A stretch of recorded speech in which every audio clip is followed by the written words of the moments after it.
Well, good evening, and welcome again to the 2012fad.com. I will be your host this evening. My name is Charlie Bluehawk. Last night we chatted about why are we doing this? Why are we doing this now?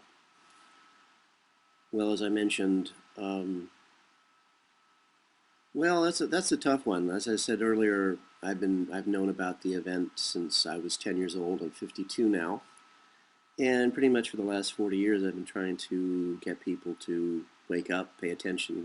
Excuse me, you're standing on the train tracks, and oh, by the way, that's a train that's coming, only to be kicked and slapped around because I was the one who pointed out there was a train coming. So I got sort of tired of it after several decades of the abuse and just stopped. And my business partner and friend, Kenneth Slinker, after my harassing him for about the last 5 years about this, came to me one day and says, Charlie, all that bizarre stuff you've been telling me, my God, it's all true. We should do a website. And thus, we are back. So anyway, tonight I thought we would cover what the world will be like after the event, because nobody ever actually talks about after the event, after the flip, after the wave, after the pulse, and after the planetary lightning.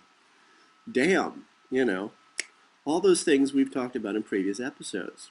So the question is, after all of that, why would anybody want to survive?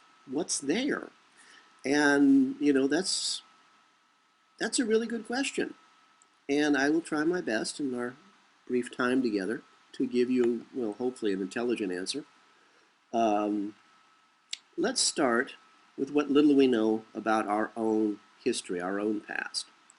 Now, if we accept, that the event happens like clockwork every 2,000 years, we talked about the lava, the magma solidifying on the bottom of the ocean floor, and every 32,000 years it does that or whatever, and as the lava flows every 30,000 years, the lava flow in this layer has a positive magnetic charge, and the layer of lava that's solidified right next to it 32,000 years later has a negative charge, and so on, sort of kind of proving the world flips end for end. So if we accept this, that every 32,000 years our world resets, and civilization, at least here on the surface, has to start all over again, we can pretty much safely say that the current race of people living on the surface of this planet, the descendants of only 25 survivors, this civilization is 32,000 years old. So, why is it that our written history barely goes back 8,000 years, which is barely 25% of our entire current history? The oldest known written records we have are on clay and stone tablets from Sumeria, and there are only a small handful of people on this planet who can read that. Now, there are cave paintings that go back much, much further in time than, 8,000 years, but we really never hear much about them. Remember those cave drawings we talked about earlier that showed the planetary lightning like rain just outside of your cave door? These are played down by science, ignored. Basically, why is that? Why would science ignore anything? Well, I spent 5 years at NASA dealing with scientists on a daily basis. And growing up as a small child, watching Star Trek and thinking, wow, scientists must be the most open-minded, most, aware people in the world. And 5 years at NASA proved me wrong. Because you see, as a scientist, let's talk about NASA for a second. If you're a scientist and you have any hopes of having a job, there's only one place you can work: for the government. Whether it's directly for the government, you work for NASA, and you're not very well paid, or you work for a university that's government funded, or you work for a corporation that has government contracts. Unless you follow the party line, you will find yourself unemployed, which is why we have all these tremendously bizarre explanations of why the universe works that make no sense. Because if a scientist, an astronomer, comes out and says, well, yeah, it's easy, the universe is electrical in nature, you just talk to the electrical engineer, He can build you a model of the planet Earth, and he can explain to you why the Earth cannot possibly have a molten core and have a magnetic field and all this stuff. You're going to be working at McDonald's. So, why do scientists ignore reality? It's really simple. They want to keep their jobs. They want to be paid. They have families to feed. They have children to send to college. And I saw this for 5 years at NASA. They're also very unhappy people because they cannot deal with the truth. And they drink quite excessively. Not like they do in New Zealand, but it's fairly impressive nonetheless. So a scientist cannot take any kind of fact, any kind of reality, and report it because they'll lose their job.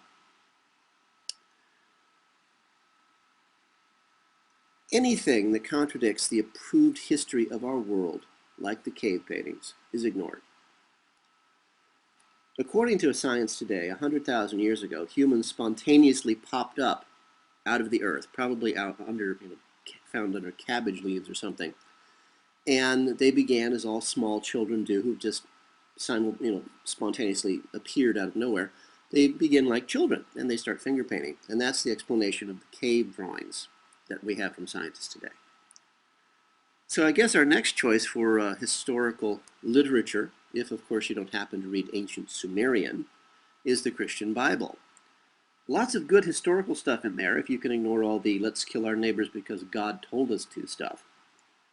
There are actually many, many, many more books to the Bible, but at a political meeting hundreds and hundreds of years ago called the Council of Nicaea, they edited out most of those chapters, books of the Bible that would have actually, again, told the truth, because the people in power wanted more power. They wanted to keep their power, and of course, they wanted more money. Today, we call them bankers. But, luckily, we also have the Hindu holy book, the Bhagavad Gita. Personally, I would go with the Bhagavad Gita as a more accurate recounting of our history. True, it is something like 100,000 pages long.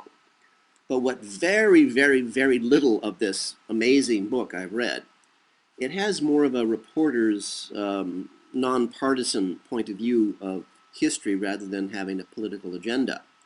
Political agenda meaning you're descended from ancient Babylonian slave traders and you're trying to keep your herds of cattle in line. That would, of course, be us. Anyway, both these books tell stories of our ancestors living for many thousands of years, which to them was just a regular event, part of the natural course of their lives.